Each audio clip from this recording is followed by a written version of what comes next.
when I'm on a motorbike, you don't even recognize this woman who's sitting in front of you. I'm a different monster. For the longest time at my corporate job, I was hiding it. For a woman who is on a road by herself, the biggest fear is physically being harmed. Physically gonna be hurt, gonna be raped, and that's just like the end in our head. I couldn't sleep for a whole night with sitting with my knife, sweating, and then you start understanding the game.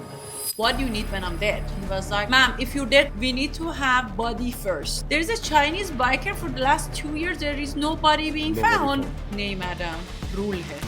So, Maral, ek baat batao, when you're on the road, what is the most frequently asked question? We are obsessed in India with Kitna my leche. Like, you don't have any other question. In Iran, as a woman, you can sit as a pillion, but you can't sit in front. What's the problem? The handlebar? I still try to understand what is the problem. I think the problem is they think it's freedom and they shouldn't give it. But Maral, 550 days, correct? And fear is there. Anxiety would have kept coming your way, challenging you why I even started this. Yeah. How did you deal with that?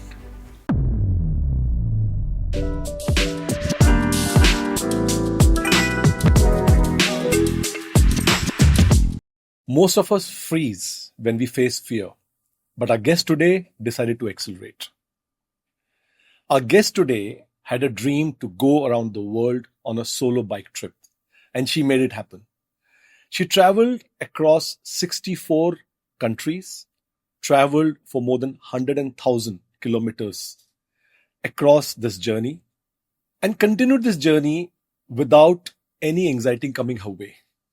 Her story is about finding a passion, finding a connect with herself, while creating bond with people as she went across the world. She was born in Iran, she studied in Milan, and now we have our guest having a house in India. So, ladies and gentlemen, allow me to welcome world's one of the most loved biker, Dr. Maral Yazalu Patrick. So, welcome to Good Gobar Show, Dr. Maral. You can just call me Maral. Thank you so much. Oh, that's helpful. Yeah. Maral, why 7 continents? One could have been enough. I was exchanging 35 years of my life with something, and that thing had to be big enough for me to leave it and then continue.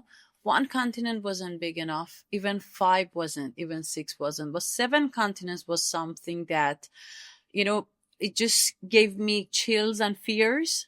And then I felt like, okay, if I want to leave what I built, my beautiful corporate job, and the life that I built back in Pune, it need to be worth it. That's why 7 continents. But my next question is, where did this whole idea, the whole imagination of being on the trip around the world came from? It's not a very ordinary thought, correct? It's a very wild thought. People have to be really in trance, or have really bit of a crack out there. What I feel all of us have these wild ideas, but we keep pushing it down. We don't think about it because we think if these wild ideas come our way, they will stop us from routine. And I've been really concentrating to understand myself, because I feel when I understand me, I understand you, I understand human. And I started reading about how brain function. Our mind, the most important job it has is to keep us safe. And how it keep us safe?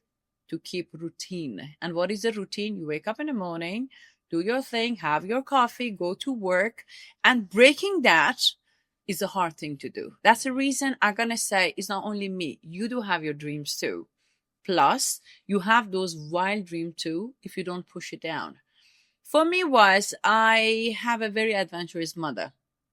And as a kid, very unlike Iranian normal families that you hear, I was offered as a gift of my achievements. Like, for example, if I had a good score, in the school, or if I finished my exam, and my mom would say, what do you like to have? Do you want to have like a gift or travel? And I always were drawn to travel.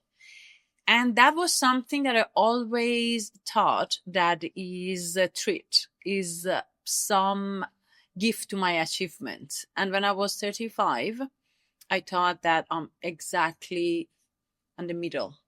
And if I want to leave 70, because I'm a crazy biker, I do a lot of things, I don't sleep enough, and this and that, 70 will be ideal. 35 is in the middle. And I thought, when I'm 35, I need to know where I want to take my life from here, because what society called achievement, I tick them all. I study BBA, MBA, PhD. I got a fantastic job. I became a vice president in one of the well-known companies. Salary was amazing, was running my life. Everything was good, but something was empty.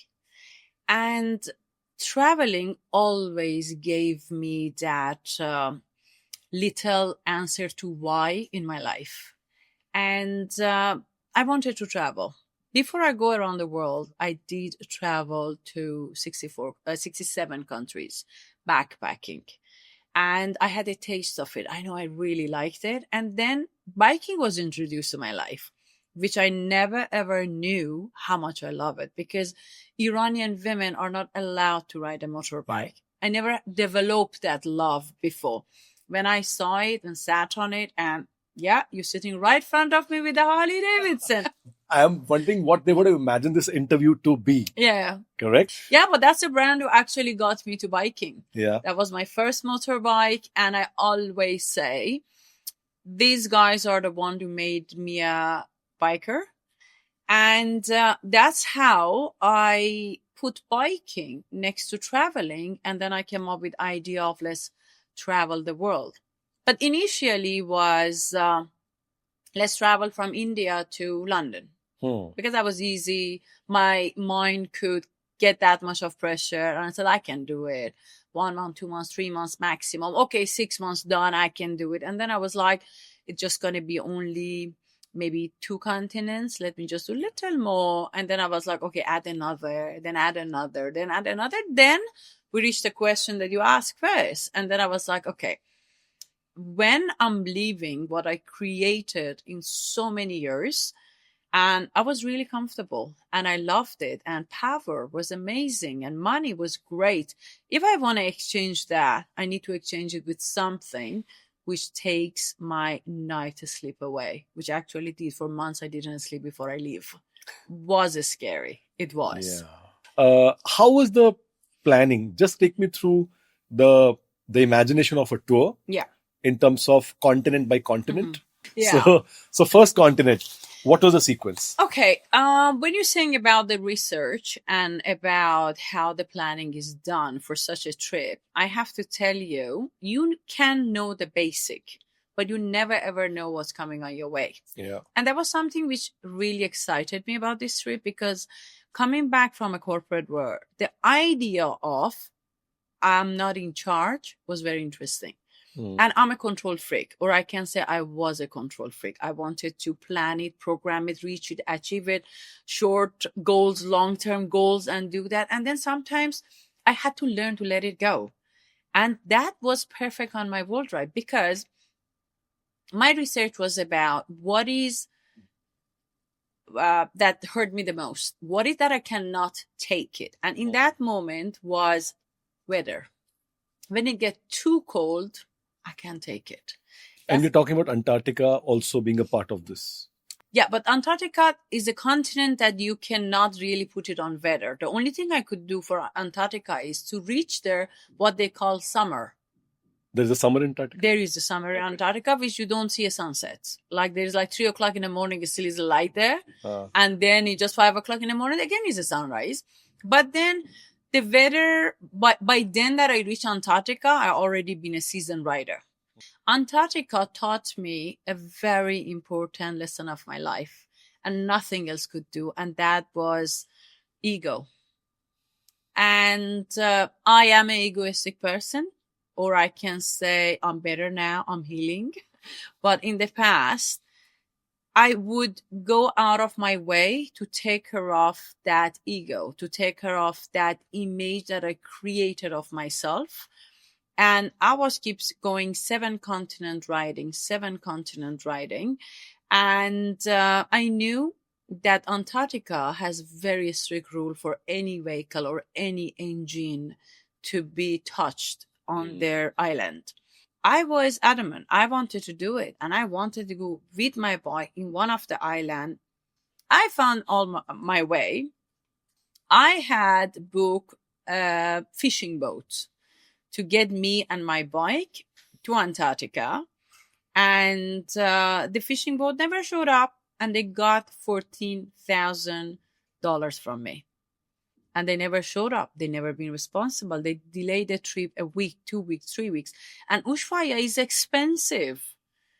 Even putting a tent in the park gonna cost you like $30-$40 a day. And I was living on $20 a day budget. Till the time one of the really nice mechanic offered me to stay in his place, which was a tiny little place behind his mechanic shop. And I do have interesting photos of that because I entered and Maral happened to the whole team because I have to make a space for myself and get my bike inside. But then it was a lot of problem, a lot of emotional baggage. And then I had to finally go and find a bigger ship to take me there. Before I found the ship, I booked it and I wanted to go. I went to the port every day. And one day, just like a day before my ship wanted to leave, there was an interesting guy on a small boat, was traveling the world on the ocean.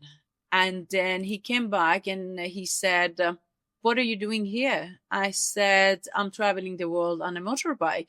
And then I asked him, what are you doing here? He said, I'm traveling the world on my boat. And he said, it's very interesting. He called for a glass of wine. I said, I'm game. Let's talk.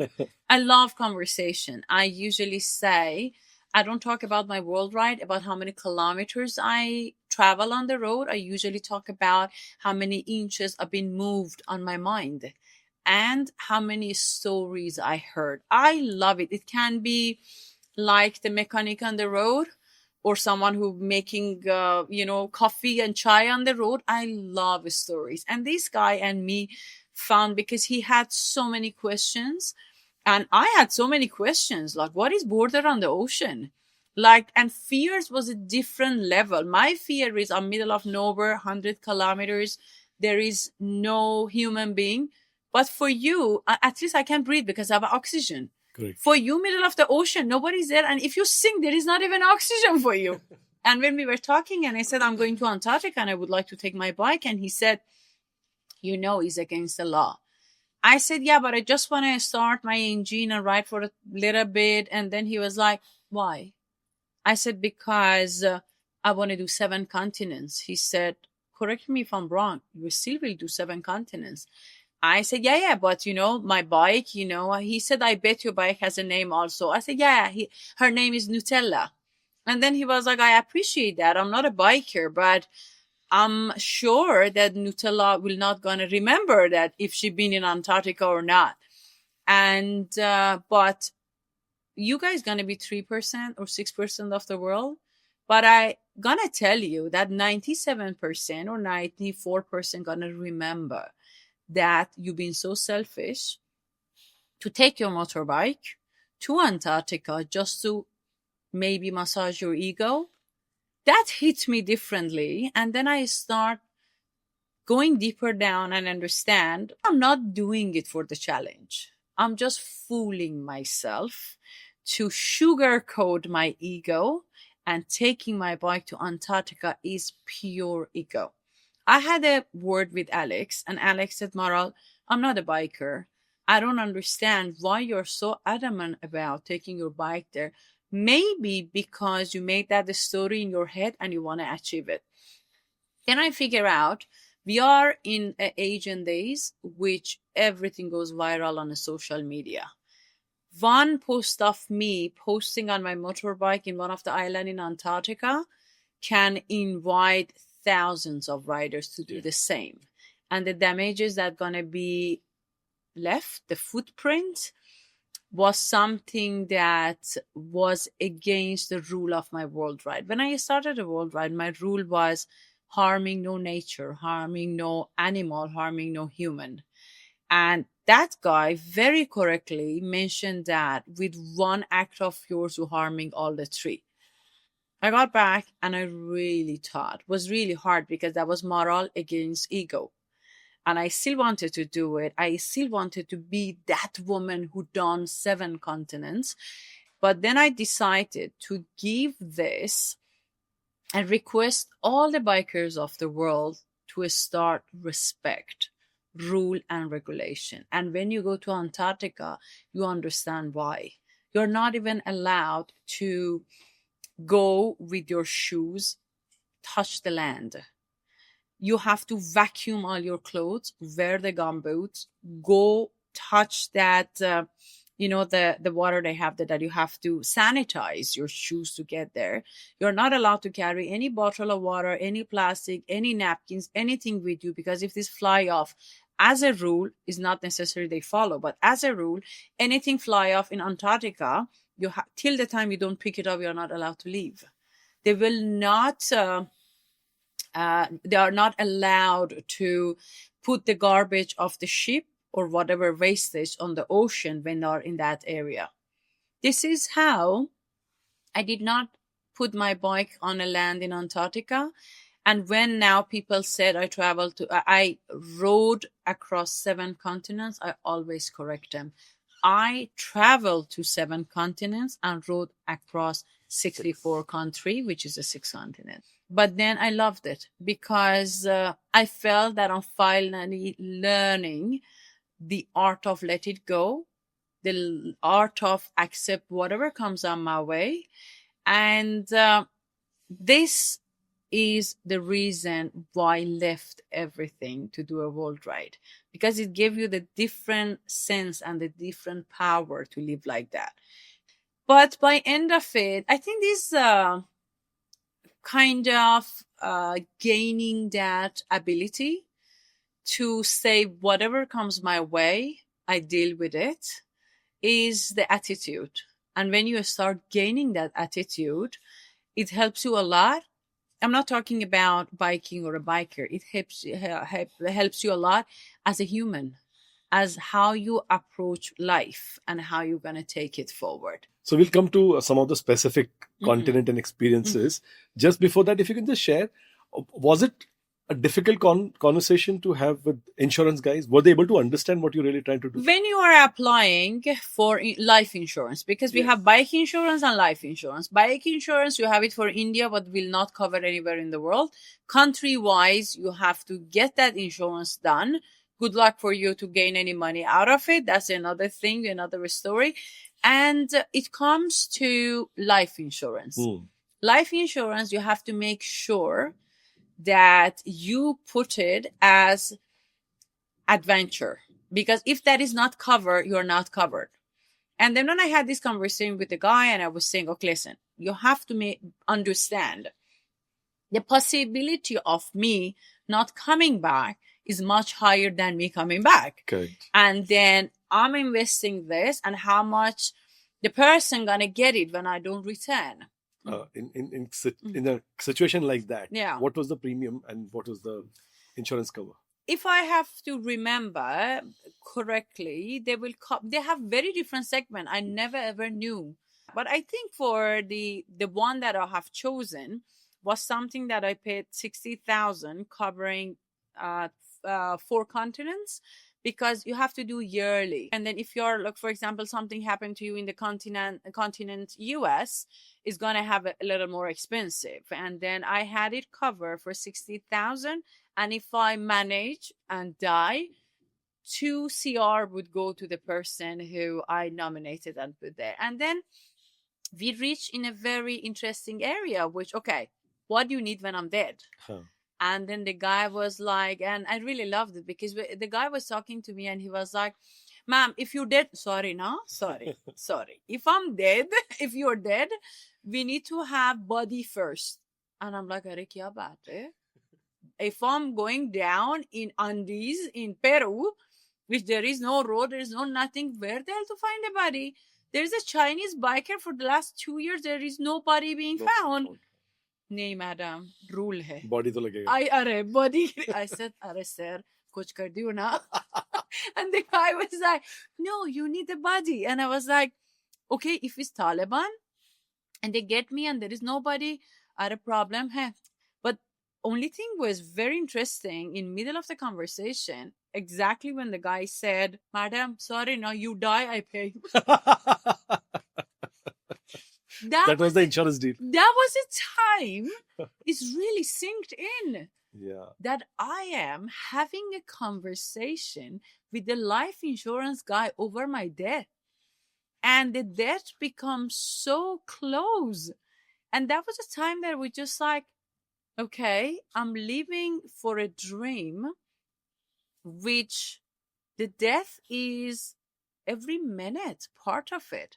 One wrong turn, one wrong situation, one wrong breakdown on the motorcycle is finished, is a dead line. But you know, people found it, people found it is negative. You know what is there?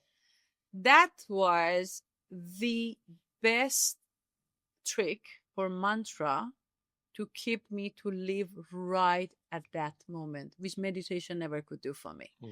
People sit, meditate, try to be at that moment, use the mantra to keep the mind quiet and go to that silent to just feel that nirvana. Meditation never could do for me. Any other thing never could do me, but motorcycle start doing it for me.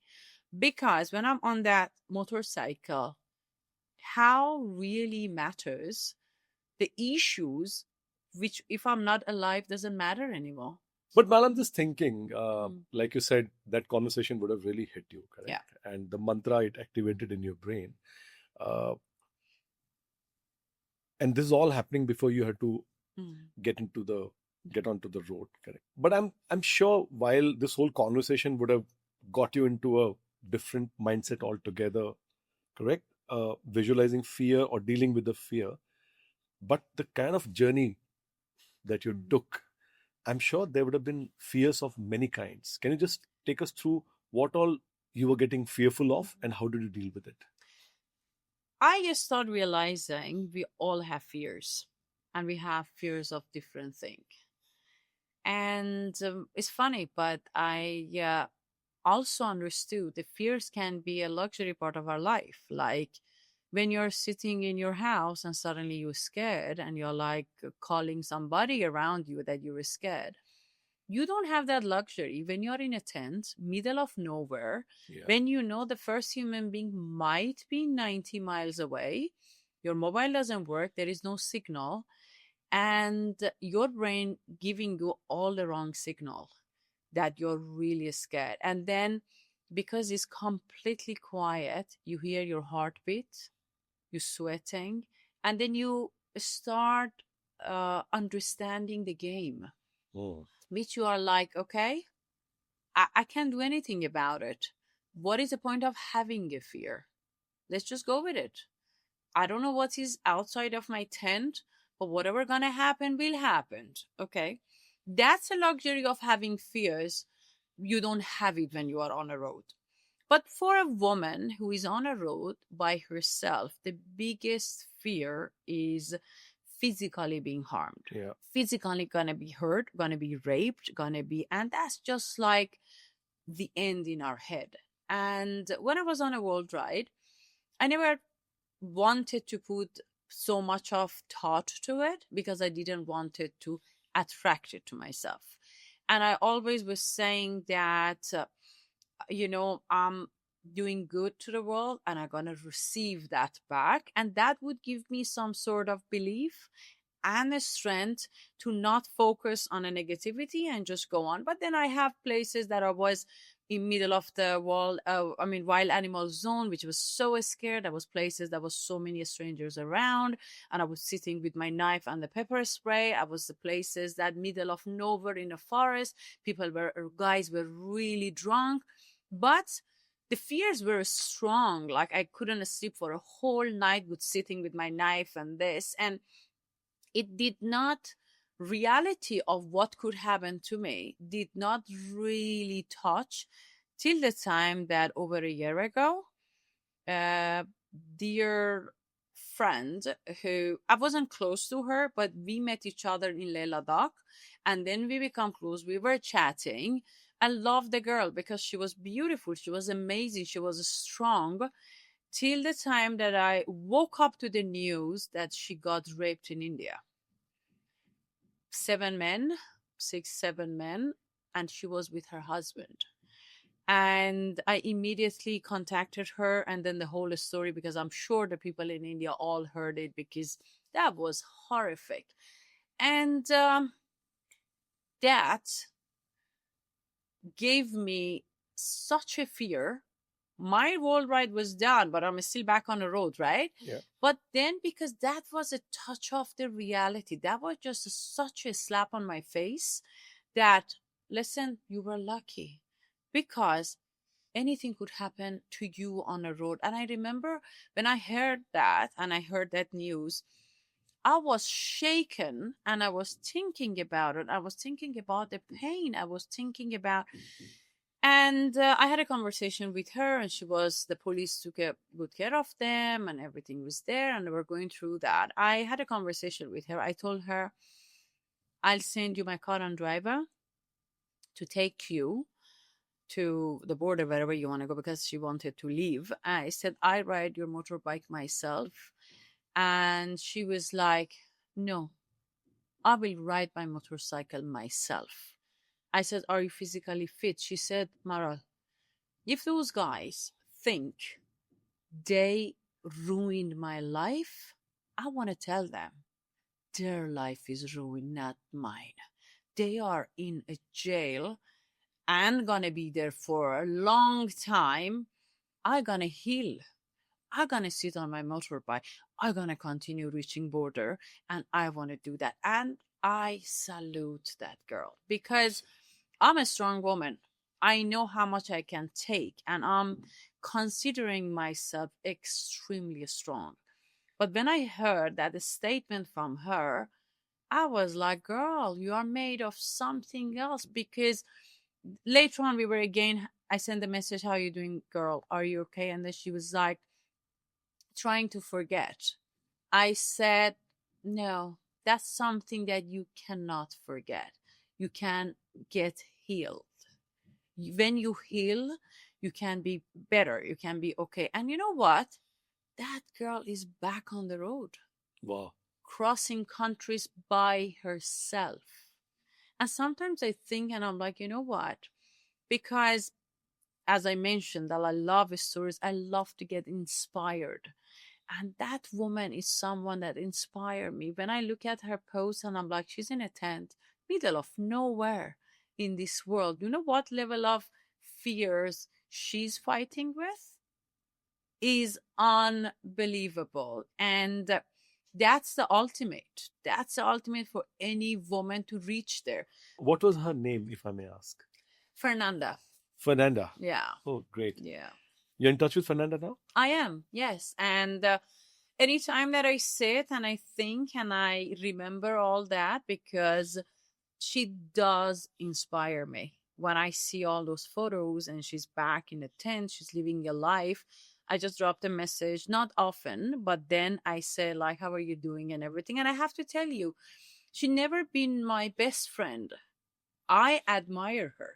I actually do. And when I hear all this and I see all this, and I do, and that's how I keep in touch. And I really want to be on the road and ride with her, because we're going to have a lot of her story to share. Oh, yes. So more power to Fernanda, yes. for sure. Yeah. Amazing. So now you're on the ride, correct? Let's talk about the most crazy thing that you did during a trip. I said yes to a man, and I got married. While you were on the trip? While I was in the trip. I know. I mean, when, as a biker, as a woman, as a road, and this and that, I have a lot of a story. But the craziest thing was, like, I said yes to a man in Machu Picchu.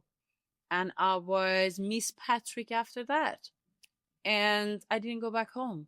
One day after the wedding, I was on a motorbike and I continue the ride, and I came back home after a year. But how did Mr. Patrick happen in your life during the trip? That's the one of my world ride was a turning point, and one of the best decision of my life was to say yes to this guy. I was dating him before I leave for a ride, and then I said bye and I left, and he flew to 15 countries once a month to meet me.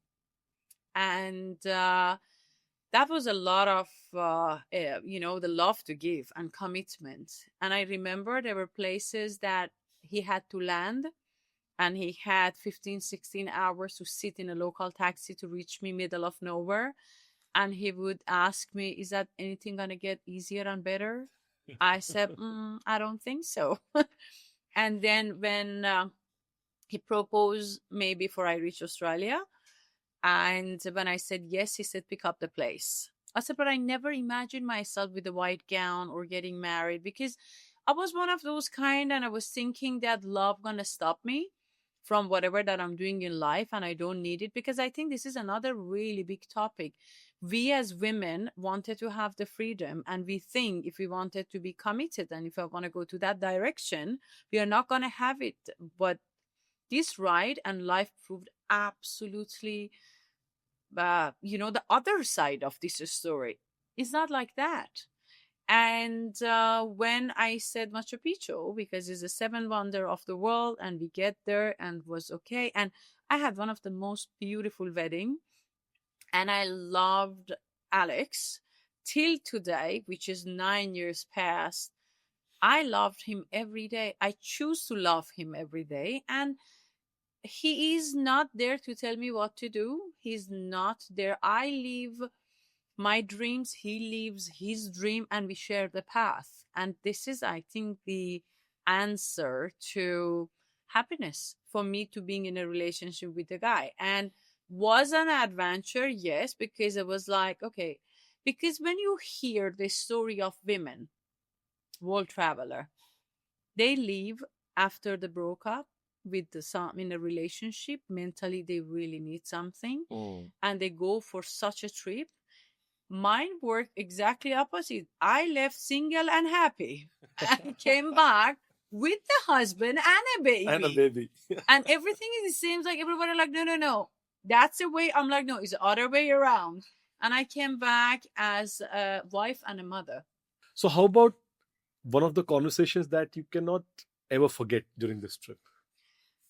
Okay, I have many stories and conversation that I cannot forget, but our mind usually is tuned to remember negativity so well, and you go there first. I really try to train my mind to work otherwise, but still, when you ask me something that I cannot forget, my mind goes straight away to that negativity or the negative story. I was in Africa, was waiting for the bike parts to arrive, and I was getting a taxi, and then because I had gears, because I was going back to the place, and the taxi guy said like, "You're a foreigner. What do you do here?" I said, "I'm a biker. I ride motorbike around the world." And then he said, was like, "Oh yeah, you know that like that woman, poor woman cyclist." I said, "Which one?" And they said, "You know that American woman in Kenya." I said, "No, I don't know the story." And then he was like, he was killed to set an example, because, that territory that the people come from Sudan, and there's this, and then there are terrorists there, and they're Muslim. And then this woman was riding, and they said, these people said, you think you can come? You can talk about freedom? You can just tell the world that we as women. They got the poor woman, they killed her, they skinned her. And, that the guy was saying this thing, and I was like, I don't want to know. I don't want to hear it. I don't want, because I am alone by myself in a tent everywhere. I do not want to. Till today, I remember the story. And what he done worse was, he said, this is a recent video which these guys are doing something to a guy See. And before I know, he put this mobile in my face, which was the online video of that guy being skinned alive and imagine I was pregnant. And then it took me days, still till today, I shiver when I saw 2 seconds of it.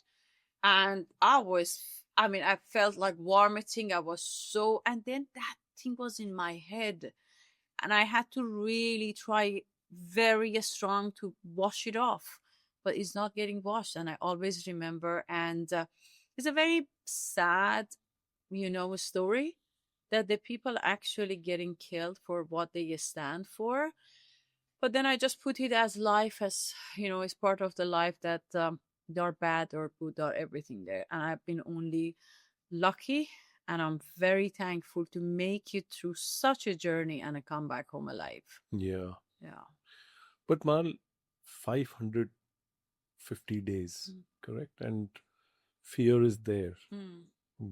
Howsoever we manage our minds, there are incidents like these. Yeah. There's a recall of some of the news.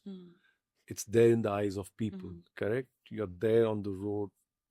You might be getting to a petrol pump, which is so remote. Absolutely. All I men, had many of all that stuff, correct? Yeah.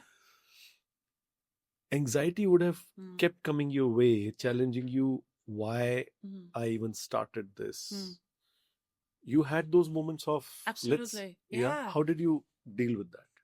My dream was much bigger than my fears.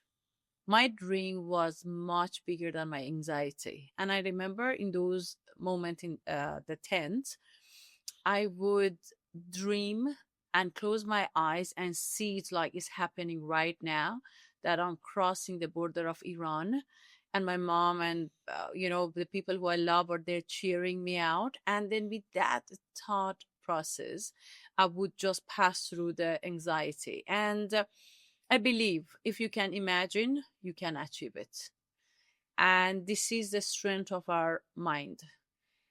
We have to just know how our mind works. Because our mind, as much as we think is complicated, it do react or respond to simplicity. I figure out when I'm getting to that mode of being anxious, anxiety is sitting in, all those bad memories kicking in, and especially being pregnant, hormones is all over. Yes. And you feel instead of 1%, 100%, music really helped to calm me down, take me back where I want. Writing it helped. That's how I wrote the book. Make the notes, switch my mind, reading a book, and you cannot believe it. I'm gonna tell you something that you can make fun of me for the rest of it. I do knitting. Is it? So that's your flow moment? It does, and I carry it in the pannier of my motorbike. All my biker friends would, till today, they can even adjust these two pictures next to each other. Yeah. And I'm sitting fully geared next to my motorbike. I have a photo of it. I'm knitting. You're knitting. And but these are my formula of to being in charge of my mind. Yeah. And whenever I talk about it in the different platforms, I share this experience with others and I'll tell them to find yours. Painting, music, something that you can switch to get your strength back, to be in charge. Because if you let fears be in charge, there is no end to it. Yeah. If you let anxiety to be in charge, and I'm not a person to say, let me just have the pill to fall asleep. No, I want to go head on. I want to deal with it. And this is how I tricked it to be in charge, and wasn't easy at all, I have to say. And you know what is funny? When I was on a motorbike, when I had such a big dream, it was easier to deal with them. For the simple reason I said, my dream was bigger than my fears. Now when anxiety kicks in, I have a hard time to deal with it. And as I mentioned it in the earlier part of the podcast, you deal with fears because you think you done, you mastered it, and you come and you're just so proud of yourself, and God throw something else at you and you're like, oh, you don't know what is fears till the time you have a child and that child become your life, your breath, your everything. Yeah. And that's the time you have to start managing your mind, that everything gonna be okay, everything gonna be good. And that's another level of, you call tough going around the world on a motorbike. Wait till you are a mother or a father. And this reminds me, so how was it for you entering Iran and spending time there? And you were pregnant when you entered Iran. Yes, I Is that was. right? Were you aware that you were pregnant that time? I was aware in the first week. And That- people knew that you were pregnant? No, that's the part, because Was that risky to tell? a lot. I mean, okay, I'm gonna explain it to you. I reached border of Iran, and I can't remember any other moment that I was so sad. And I was hating that feeling of being so sad, because that was an achievement. I've done it. The biggest thing that I've done in my life, which 2 years ago was a dream, even unimaginable, forget about touchable. I've done it. And it's the last border to stand. And I just said, Maral, you've done it. But I was so scared, because Iranian women are not allowed to ride a motorbike. Nobody knows why. Somebody said because they cannot get the license. Yes, because you're not giving the license to them. And I was running a campaign throughout for that, because when I started the world ride, they were saying, I was receiving messages from women, oh, how lucky you are. We love motorbikes. And Iran got great riders. And then I said, you know what I do? I promise my people, my women, to finish as many countries I can. And when I've done that, I entered Iran openly and officially, not covering that I'm Iranian. I entered with Iranian passport, not going with a group of people solo. And I entered Iran and I do whatever. I run a campaign. Before I get to the border, the last city called Van is the city of Turkey. I had a conversation with my mom, and my mom said, Maral, I'm driving to the border. She flew from Iran back to India, got her car, drove all the way to the border, because she said, I will be there if anything happens. I will be there. At least I know you didn't come. You just call me and tell me you are crossing the border. I would expect you in half an hour or 1 hour. If it doesn't happen, I am there. And then she called me when I was in the last city. She said, I am there. Why you want to risk it? Because I tried to pull whatever connection that I have. Nobody gave me a clear answer. They said, you need to know what she's doing is against the law. You know what's funny? Many women, foreigner, been in Iran. They can go. They can cross. Only Iranian women can't. Till today, I don't understand why. And then she said, you want to go back? Is it the time to go back? I said, no, I want to go ahead. I don't want to go back. I had a word with Alex and I said, I am 2 kilometers before the border. Are you okay that for me that I'm going to cross? And then he was like, you got this. You can do it. You go. And I never know how tense he was till the time that his mother mentioned it to me a couple of years ago. And he called me and he said, Maral is crossing the border. And then when I got in to the border, I was tense, like, because I was receiving messages that don't do that. They're going to arrest you, put you in the jail. Don't do that. They're going to throw acid on you. Don't do that. You're stupid to do that. Go back from the border itself. But I was fighting against all that. And then I entered Iran. At the border, I was standing in the queue and the immigration officer, it was my turn. I get in and they look at me and in English, she said, where are you from? Because they have this very strong Iranian accent. And in Farsi, I told them, man Irani hastam. Oh, you can speak Farsi. I said, look at my passport. It's Iranian. And then he was like, what is this gear? Are you a mountaineer? I said, no, I'm a biker. They were like, where is your group? I said, I have no group. I'm solo. And he was like, where are you coming from? I said, if you want to know all the story, 63 countries before. And then he was like, I said, if you let me in, we'll be the last country and the 64th. And then he stood up and he said, it's a pleasure to meet you. And I'm so lucky to be here today. I've been working as this position for the last 12 years. I never ever seen any other Iranian woman. I said, because there's a lot of problem to get it. And when I was so happy to feel it's done and I'm entering Iran, somebody snatched my helmet, took my GoPro out and I said, you follow me. And I turned back, was we call them a moral police who taking care of all these things that are a little scary. And then I walked with him and I was just like, yes. And they were like, is your GoPro is on? I said, no. He said, you're coming in, you're going out. I said, I'm in the queue to get in. He was like, have you recorded? It's not allowed. I said, I didn't record it. And he said, why you have it? And I said, because it's my safety on the road. He said, you follow me. Then 3 hours I was answering question to make sure if I'm part of any movement, if I'm doing anything, if it's something. And I didn't mention my husband is British. I did not mention I'm carrying a baby, because that could be a whole other thing. I would be tagged as a spy or anything. I don't know. Now look at Iran. People are getting to trouble for posting on social media. And that was really, really big challenge. But when I got the stamp and they cleared me out, they stopped me on the road. I've been taken to the police again and again, but that was fine. The people were so kind to me. They called me hope. They said, if we can see an Iranian woman sitting on a motorbike, traveling the world and coming to Iran, that's hope. And this is how I got to Iran and how I crossed the country. And one of my biggest moments. And I think the whole journey and entering Iran, despite whatever that could happen, is the reason that the BBC announced me as a top 100 powerful and influential woman of the world. And I can understand why. Yeah. I deal with a lot of mind games, fears, problems, physical bike breakdown, physical health issues. And you push through all of that, it definitely makes you a different person. Yeah. And you appeared in front of people, you made speeches in Iran. Yes, yeah, just talk about that. Yeah, I shared the stages because I wanted to go on the stage and show them how a biker look, fully geared head to toe, is not against any society rule, is not against any religion.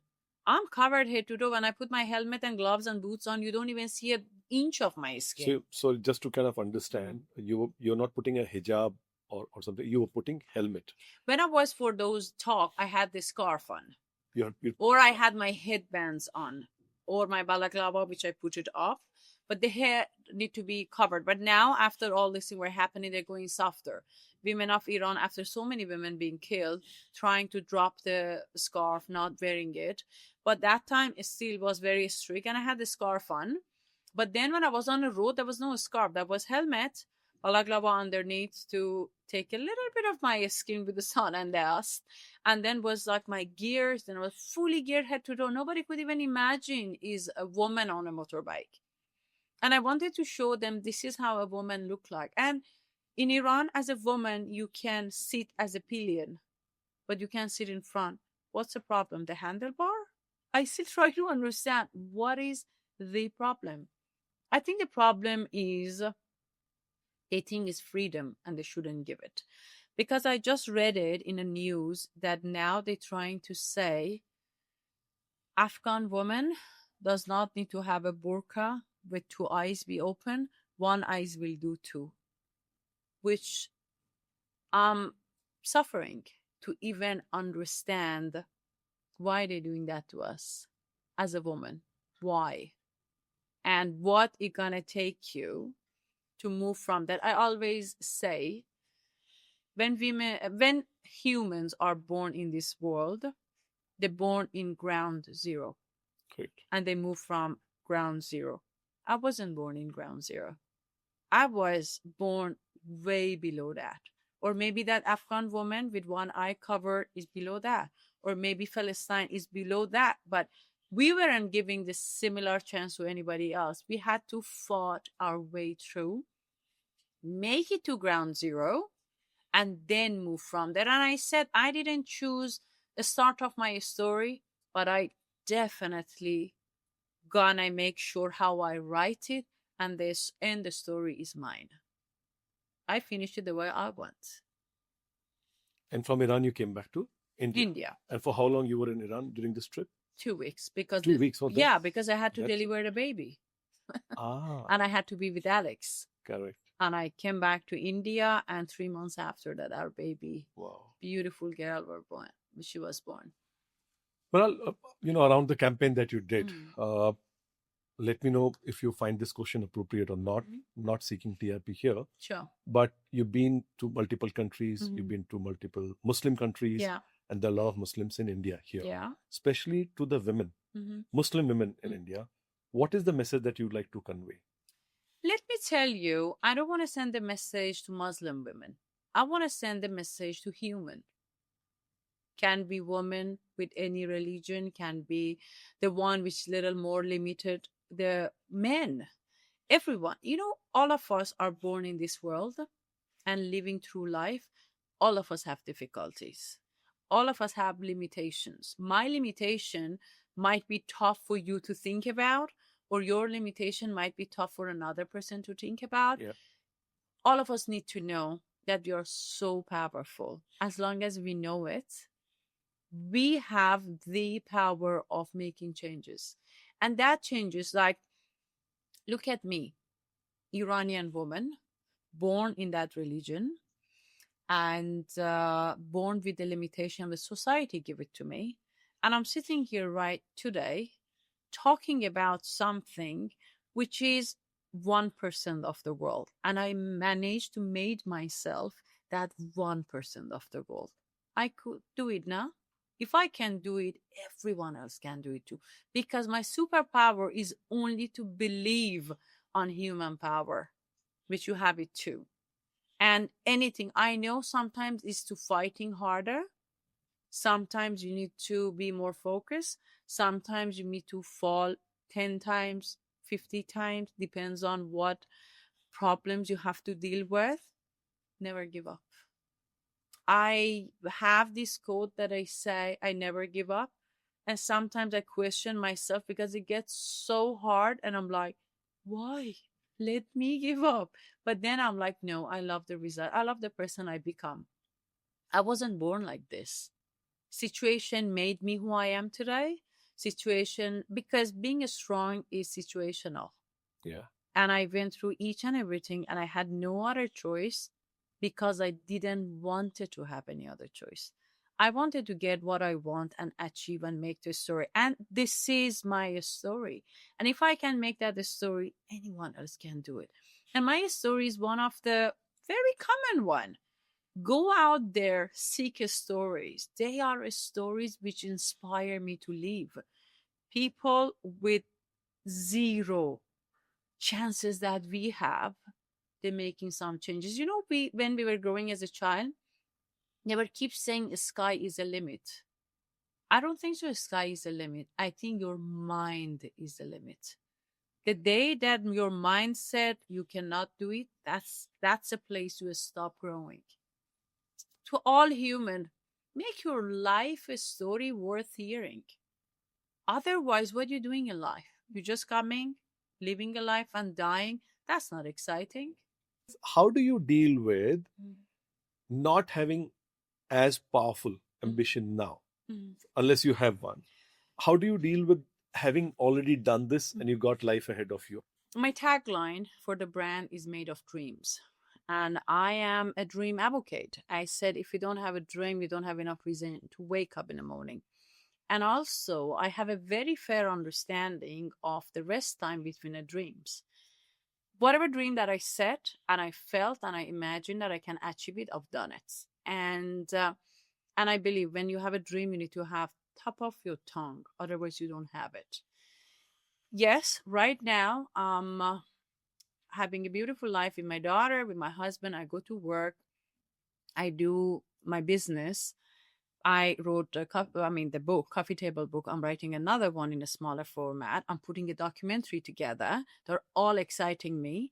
But then I do have a dream as well. I am planning to take my daughter with my husband and travel back to the route which she was in my belly, which I want to drive with them. First, go back to London and then maybe the other part and come back. And I want to call it the reclaiming a childhood. And that keeps me going.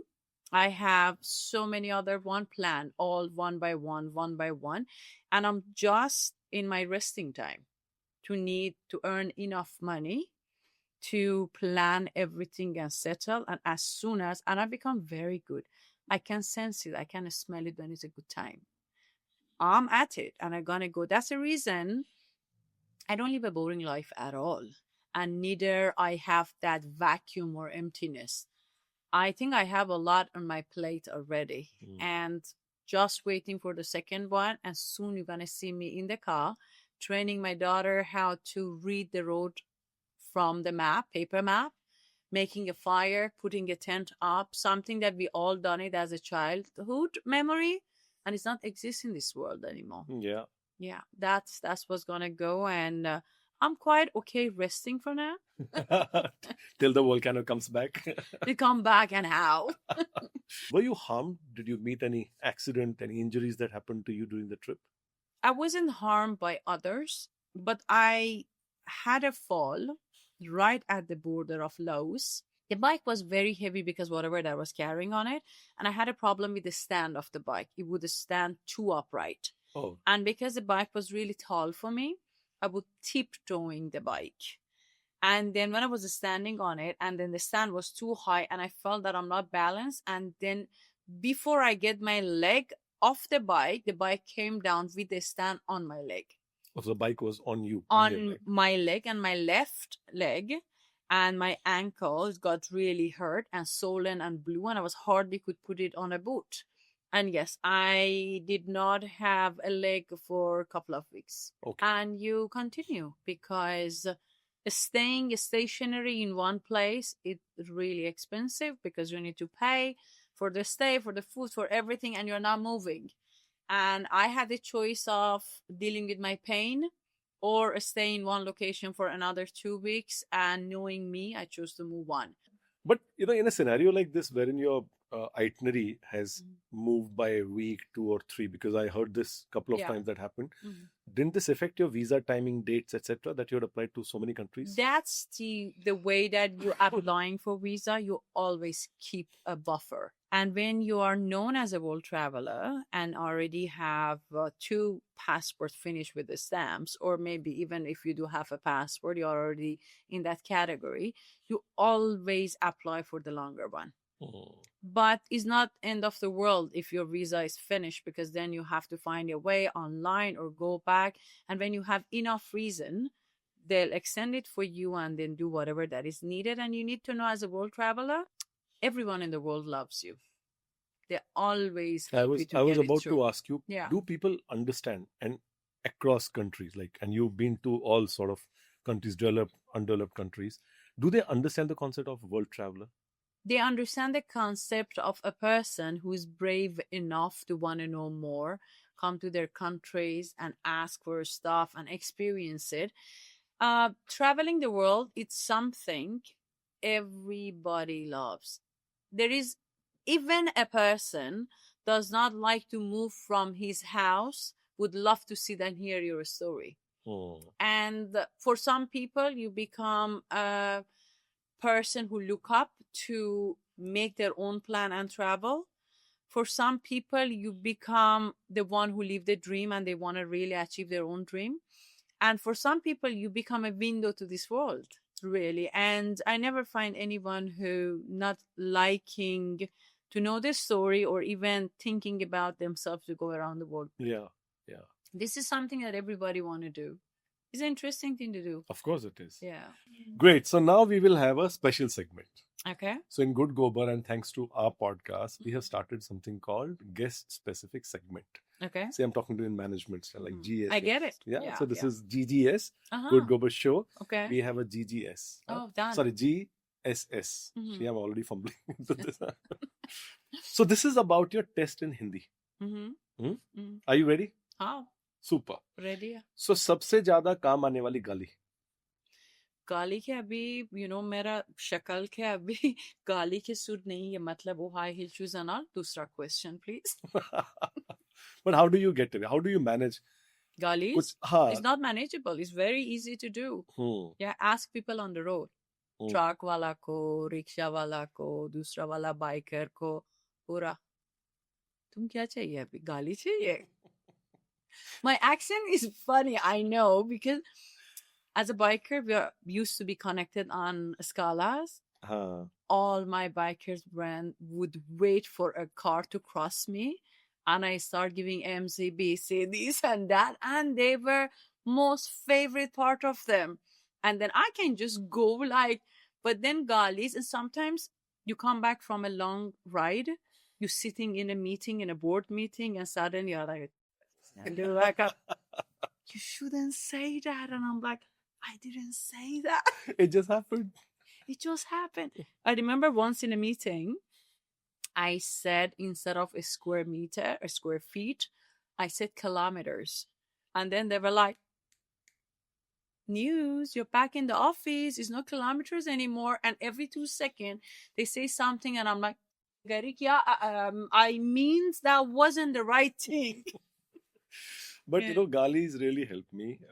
Like I help everyone. Something that I can share on the podcast. There was this client of mine who was very sadistic. I think would not give approval on time, would not pay on time, will keep changing the brief, etc., etc. Typical agency client relation.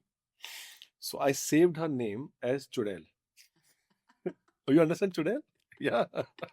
Perfect. It says it all. So it just eased out the situation. And what I did, there was this Nokia phone which would read out the name.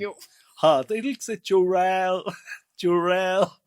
So that really eased me out picking it up, and the team members, because I didn't want my team member to say, yeah, my boss itself is, kind of feeling so awkward. So no, it helps. For me also, it's really help. And sometimes I switch, because I can switch with, in Farsi, abusive languages, and then go to Hindi, come back to English, and depends on the situation, one of these languages will pop out.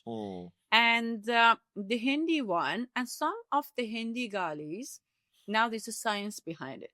You don't have any other equal to it in any other languages. Like, maybe you can give short words rather than calling it. Like if there is my favorite, you can just choose to use it or not. It's like, what does that mean in English? I ask everyone.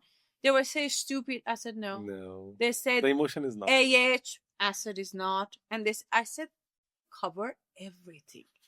Are boliye na. And when you say it's universally applicable. Everything is covered. You don't need an explanation. And everything, and that's my favorite word. Like everybody said, I'm like, So teach me one or two gaalis in Farsi. No, we are really bad at it. Really? Very bad. We get to details of really bad. You don't want to learn it.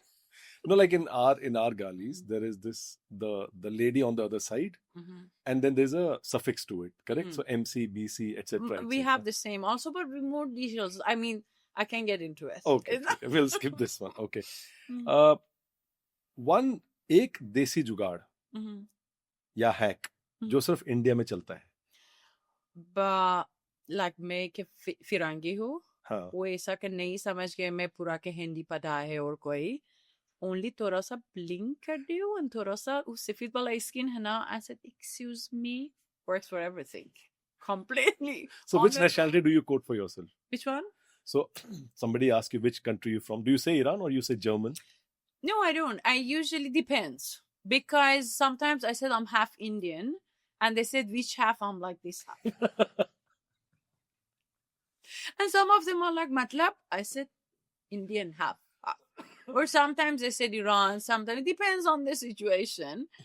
But I did get away a lot. Like the last episode that happened in the pollution in Delhi. I was riding my same BMW GS on the road, and then the signal suddenly goes orange, red, and you stop with the corner of your eye. You see two police guys coming to you. Yes, and you're that's like, the moment of glory. Yeah, they got me, and it comes, and the guy comes and said, "Madam, PUC." I knew in that moment, if I tell them I know PUC, I had it. And the fine is really high when pollution is high. I said, sorry, sir. I put my, the visor up to see is a girl. And I try to make my voice as soft as possible, that I'm those naive bichara who needs help. And then I said, PUC? What And is PUC? what is PUC? You want my RC? You want license? I have. And they were like, no, PUC, madam, PUC, pollution.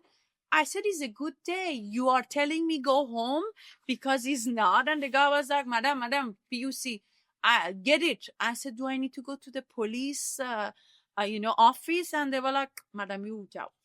And then I went immediately to the first petrol pump. I said, "Are PUC? They don't know." Got my PUC. But now when I'm stuck, I can be that foreigner little girl who is in India and need help. Bichari need help. Bichara. But then, in the same time, if the truck wala comes or rickshaw wala comes, that bichara little Firangi switches to the gunde wali. Very good. Mechanic situation. कैसे आप deal करते हो with the mechanic? ये पता है मतलब if is puncture और oil वाला change है और दूसरा वाला पर एक बार के my Harley-Davidson horn के ना didn't stop honking, was beeping non-stop. And then I called the workshop and I said, ऐसा problem है, ऐसा horn के. They said, बहुत easy solution है. तेरी थोड़ा सा wire है. Put your hand inside and cut that wire. I said, possible नहीं है. I said, नहीं मैडम बहुत simple है, कोई problem नहीं है. उसे एक ही के wire है, black वाला के cut. I said, possible के नहीं है. ऐसे क्यों? I said, मेरा nail polish के white है. I can't put my hand inside of that oil. I'm sorry. Bad for everybody else to have to hear that. Then I had to call some guy to come and fix it. And I remember a couple of years ago, we were on a stage, me and another girl, she's my favorite, who hardcore rider, ride the bullet, Urvashi. We were in the same platform. And then the guys asked if any bike breakdown happened on the road, what do you do? And she said, I know how to fix it. I fix this, I fix that. I know, and this is not that difficult, this and that. And they told me, like, if you have a bike breakdown, and that's way before my world ride. I said, where? They said, in India. I said, the first step, I clear my throat. Second, I said, excuse me, Baya, the 500 Bayas to come and fix everything and put it back. And then I looked at Urvashi and said, you are different kind of bikers. If I have to do it, then I do it as long as my nail polish is not white. But the other boys in India are a coach though. 3 o'clock in the morning, 500 people are there. 2 o'clock in the morning, they are there. They're always, very helpful country. They're always very there. helpful. They're always there to help you. Always. Always. They're ready. They're help ready mango. Exactly. Oh, Firangi hai na, bichara ke. They're always ready to help. So, Maral, ek baat batao. When you're on the road, what is the most frequently asked question? We are obsessed in India with kitna mileage hai. Come and see my bike. And sometimes when I'm on the road, the guys come, they're trying to go checking the wheel of my motorbike, like my Nitro is a very pretty bike. And he's bending over, checking everything, and then suddenly turn and said, kitna mileage? Like, you don't have any other question. Or sometimes they said, but you understand which state of India you are when they ask you, price kitna hai? Like in South, you usually say, for example, I usually say random. I never say, like, for example, you said 20 lakhs and the guy said 20 lakhs. Then you get close to the north of India. You say, kitna? You say 20 lakh bus, 20 lakhs. And you're like, itna? And then, but sometimes I tell them, zyada nahi hai, 5 lakh. Ready to sell? I said, no. I'm not ready to sell. But it's very interesting. On the road in India, never ever can be dull moment. Never can be. My most fun memory is when you get to part of India, they're not all like bathroom and this and that. We got into a cafe on the road in Rajasthan. I got in the cafe and I find a woman there. I went to say, Didi, bathroom kidhar hai? I said, piche. I opened the door, I went piche. I see trees and I don't see any bathroom. I came back and said, Didi, bathroom kidhar hai? I said, are piche hai. I said, piche ke kuch ki nahi hai. Sab ke nahi hai. And then she was like, Three and a three ke piche. I said, Acha, that's what you call bathroom. But there are moments on the road that I'm like, Acha. Okay, I got it. And it's so much fun. Yeah, ab tak ka na, one of the best segments hua hai mera. Yeah. It's not just this podcast. I've never laughed like this. I've done, episodes with comedians also, but I've never laughed so much. But thank you so much. When we were in one of the initial ride, all these guys were trying to get to know me, this and that, and I had this bike of the Harley, a Sportster 48, which has a small tank and could get the very minimal liters in it. And always full tank would cost 600 rupees. I went there and they saw a Firangi chick and they wanted to fill up this one. And the guy did, and I said, Kitna, 1,000. I said, Kidhar dal diya? Kidhar dal diya? All my friends who are connected to Scala die laughing. Nobody helping. I said, no, abhi tum manager ke chahiye. Where is that remain of the petrol? Where you put it? Yeah, I have. That was an article in a magazine which they wrote about me, and they said, give us the contact of your biker friends. We want to just ask some question how you are on the road. And I don't know why I really trusted my biker friend to talk on behalf of me. And then the magazine comes out, huge title, Gundi on the road. Gundi on the road. I'll use this as a thumbnail, by the way. Because they ask what you call her, Gundi. I said, what she does, and they give something. I said, come on, guys. Just remember, I am a vice president of a company. Gundi on a night road. Night road is a bike that I ride. Yeah, on the road, I'm totally a different. Wow. Yeah. So give like those best tips in a minute when somebody is planning to do a road trip. Like a long, not 7 continents. Okay. Yeah. For the long. Okay. The first thing that they really need to know is they need to know the basic on the bike, maintenance of the bike, basic as much as they can manage. Find out about their route. I suggest for the rider to do not be on the road at night because the risk gonna go really high. Try to manage it in a comfortable hours for yourself and ride and carry essential that you need, which that come in a very professional segment, like having those cable ropes, having those like a first aid, or having the other stuff. Always carry the extra phone, which is not your smartphone, before the quick call. And what is really important, I always do, is all our smartphones have a lock. In the case of emergency, they can find it. Write your emergency number, your blood group, and all the information that need to be seen. Keep it as your screensaver. Anybody can even touch your screen. All the information is out. And always carry on your helmet and your body what blood group you are. These are the very important fact for your own safety. You have to have it. And I'm not the best person to say that, but then you have to be in the control of speed. And because in the control of speed, you are in charge and managing everything else, because the risk is too high if you're not.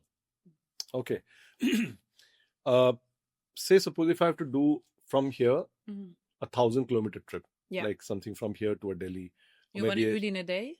Car I have done, but not, I can't imagine a bike. Okay. But say, suppose somebody wants to do it maybe within overnight. Yeah. So like 2 days. What kind of a bike choice and setup would you recommend? None of the biking company pay me for that question. Okay, kind of bike. Okay, I say you need to choose what bike is for you, because depends on your size, your height, your preferences. Which one is suiting you? If you can manage the bike, to tiptoe the bike, weight of the bike, then it's yours. And I always say, what run us and what make us to do this trip never been the brand of the bike, is us. You can be on 100cc, you can be on 1,200cc, and you still can do it. But make sure that you're choosing a bike that you can manage and feel comfortable. I feel very comfortable on an adventure bike because of the situation of the road, pothole, bumper, and heavy traffic. And adventure bike For Indian road is one of my top priority, which all the brands got it. BMW got it as a GS, Triumph got it as a Tiger, Ducati as it. And recently I've been doing a lot of ride for Royal Enfield, loving their Himalayan.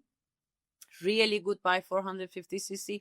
I'm gonna do another ride for other bike like Hero X-Pulse, beautiful bike, 200cc. Depends on you, your comfort, your budget, your speed you would like to ride. You have a variety of the bike to choose. And how about Bonville? Benelli? They're okay. Benelli is okay, but I have my Italian one which disappointed us and sold it to China. Yeah. And I never tried it. Okay. I have emotional problem with it. But never tried it. I can comment when I never tried it. Yeah. Okay. For route and navigation, what are the best tips for this kind of a trip that I spoke about? Yeah. The trip that you talk about is the Cedar route. You don't need a lot of work to do, but they... But say suppose if I have to go northeast. Yeah. Yeah, in that case. You always, your Google work, the app that I use for the most of the world, which was the one that would work offline as well, it's called Maps.me. It's maps.me, work everywhere, even in Antarctica.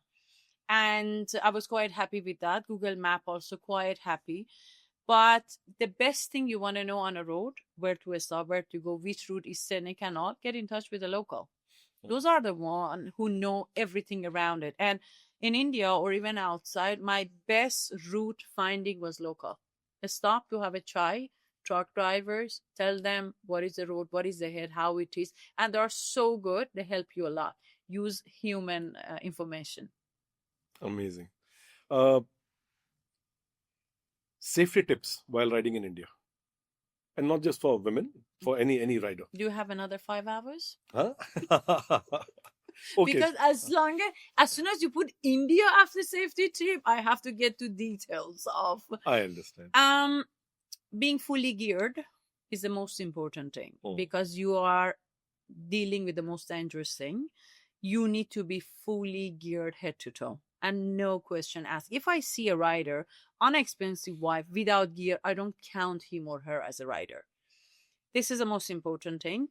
Another thing is in India, you need to know that bumper, potholes, like animals, buffaloes, dogs, and signals. Because signals in India does not mean... I know what you're saying. What universal... Green does not mean go. Green means you go, but be careful. Be careful, somebody is about to cross. Orange means go as fast as possible to make it. And red means problem thoda sa hai, but you still can cross. That's the reason there is no signal. I wrote a very short article about riding in India, which was more funny than be reality. I said, after riding in India, and if you stay alive, that means you are somebody very special. Because if truck doesn't try to take over because suddenly eating chai and moving the line and coming towards you, definitely buffalo do the needful. Because in the middle of the highway, in that divider, you suddenly see 4 legs coming. Just because the deer buffalo having a grass right in the middle, and I have no idea why he's not having a grass in that side, right middle of divider. Sit and digest. And speed lane, like you are in your speed and the buffalo just comes, and the next thing that you know, you are being a pilot, not a motorbike, because you're flying. If that doesn't take you out, the confused dog will. They run and they see you. You try to overtake them. They change their mind. You go other way. If that doesn't do, uncle, trying to be a superhero with the cycle on their head, crossing a divider, middle of the main highway will do the job. If you survive that also, then maybe water, you have it on the road in the cafe, can knock you out. If you survive that also, signal. When you cross it. If you cross all that, then you are such a powerful, special person because you're still alive. Do you want me to give more tips about riding in India? Maybe Coconut Falls, Monkey Pass. Yeah, there are a lot of It's safety. like a video game that can kill you.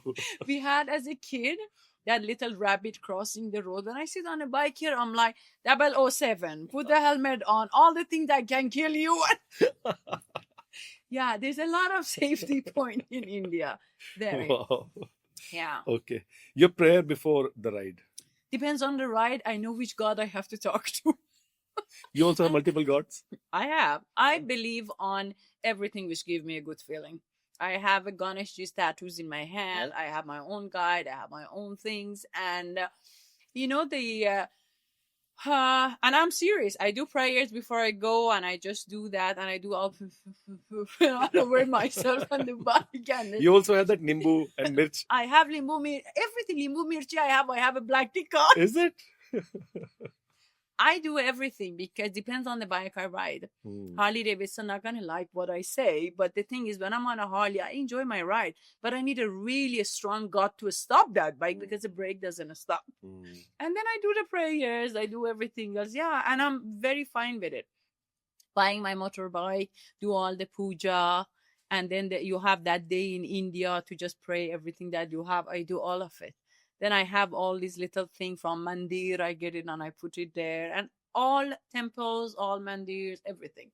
Wow. Yeah. You are safe. I am safe. You're safe. So, worst Indian highways for safety? The same highways, the highways with buffaloes. So that you the highway with the wild buffaloes. So Rajasthan and Rajasthan I've seen gets very difficult. Pune to Bangalore. Pune to Bangalore. Those buffaloes love the grass on the middle road, and then you get a lot of them in any highway, which give you that feeling of is safe and you can really run, and then suddenly there's a pothole there because you don't expect it. Yeah. Or I can say no highway in India is safe because you are there with all these animals and truck drivers and everything, and there is no highway that you can say you can just go. You know what I love? When F1 came to India, they were doing a trial, and then they had to not make F1 in India because that was a dog passing in the boot circuit. And I love when the people said, why? I said, honey, there is a dog in the middle of the F1. This is the same thing. Yeah. On the road, there is no highway that you can say is the safest because you just take one stupid act to put your life in danger. Yeah. Your biggest superstition?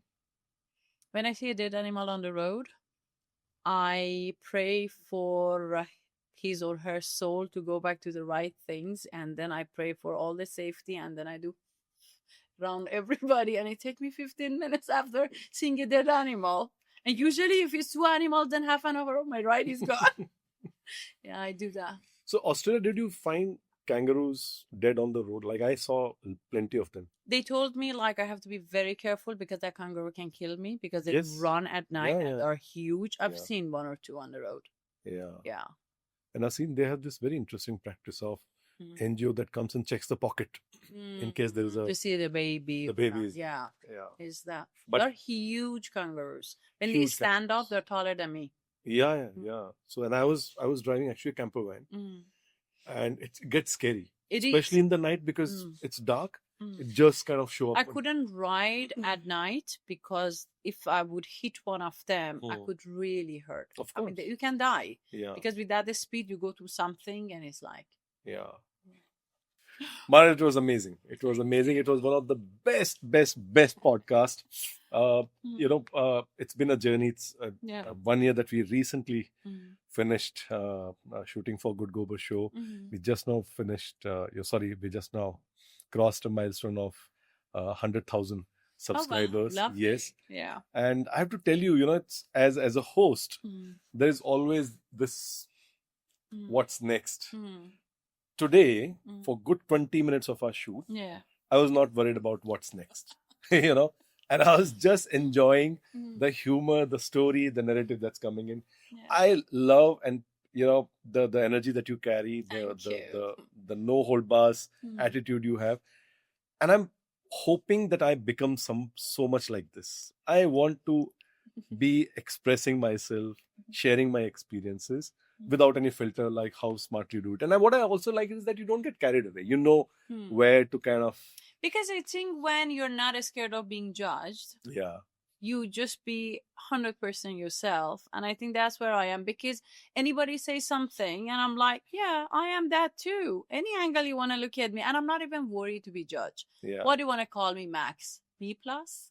That's not gonna help me. Like, I'm okay. Whatever that, when that judgment of what people gonna tell you goes away, is another sense of freedom. Yeah. Because you live the way you want, you are the way you want, and always you can add on the fun to any story to bring a pressure down. We have enough serious people in this world. Yeah. You don't need. Let's not add to that. Yeah. Great.